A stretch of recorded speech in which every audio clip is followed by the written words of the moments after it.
Pada era sebelum NKRI terbentuk, dahulu kala Nusantara masih terpecah-pecah menjadi beberapa kerajaan.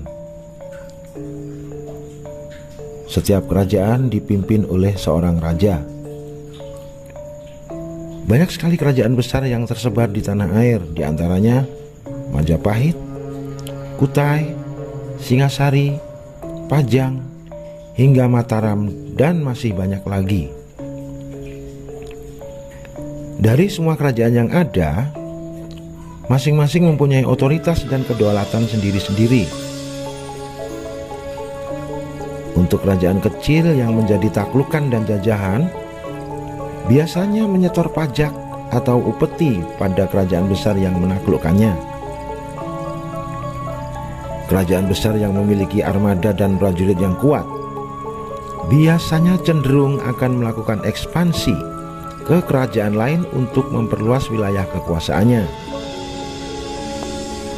Dan kerajaan yang diekspansi tentunya akan bertahan, akan melawan dengan sekuat kekuatan yang dimiliki. Jika ini terjadi, maka bisa dipastikan perang besar pun tak bisa dihindarkan.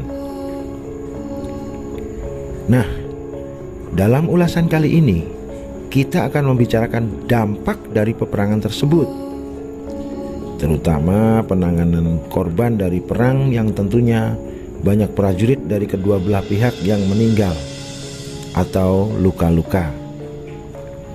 Luka karena sabetan pedang, luka karena panah, tombak, dan luka patah tulang. Untuk penanganan pengobatan zaman dulu, nenek moyang kita mengandalkan dukun dan tabib, karena di masa itu belum mengenal dokter dan operasi. Metode yang digunakan kala itu ada berupa kerok, urut, idak-idak, pijet bergodo, dan lain-lain. Kesemuanya menggunakan media dari alam seperti getah pohon, dedaunan, dan semacamnya. Untuk penanganan patah tulang, menurut berbagai literasi dan sumber sejarah yang ada, dulu kita mengenal metode sangkal putung yang sangat diandalkan pada masa kerajaan dulu. Metode sangkal putung inilah salah satu metode yang dipertahankan dan dikembangkan untuk penanganan patah tulang. Tak henti-hentinya para pemuda yang peduli akan warisan leluhur melakukan riset tentang metode penanganan patah tulang yang dikenal unik dan terbukti mujarab ini. Salah satunya seorang praktisi dari Kabupaten Boyolali yang bernama Sufyan Al-Kayis. Dia sangat konsen dan peduli untuk melestarikan dan mengembangkan metode pengobatan peninggalan leluhur ini dengan tidak meninggalkan nilai kearifan lokal yang sudah ada. Sufyan Al-Kayis mencoba mengkombinasikan metode kuno ini ke dalam metode terapi modern, dan hasilnya sangat ampuh dan bisa dipertanggungjawabkan secara medis dan ilmiah.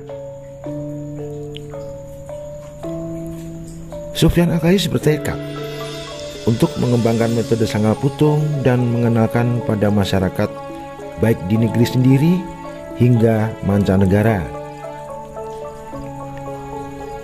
Karena menurutnya metode pengobatan asli Indonesia ini harus lestari dan tidak punah di tengah modernisasi medis yang tentunya biayanya sangat mahal hingga sulit dijangkau oleh kalangan bawah.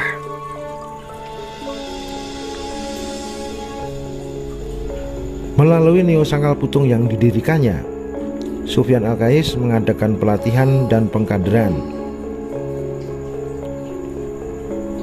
untuk terapis untuk para pemuda yang tertarik dan mencintai budaya leluhur. Tidak hanya di dalam negeri, dia juga merambah hingga Timur Tengah, tak terkecuali negara tetangga seperti Singapura, Malaysia, dan negara lainnya. Dan alhasil, metode ini sangat diterima dan dikembangkan di mancanegara.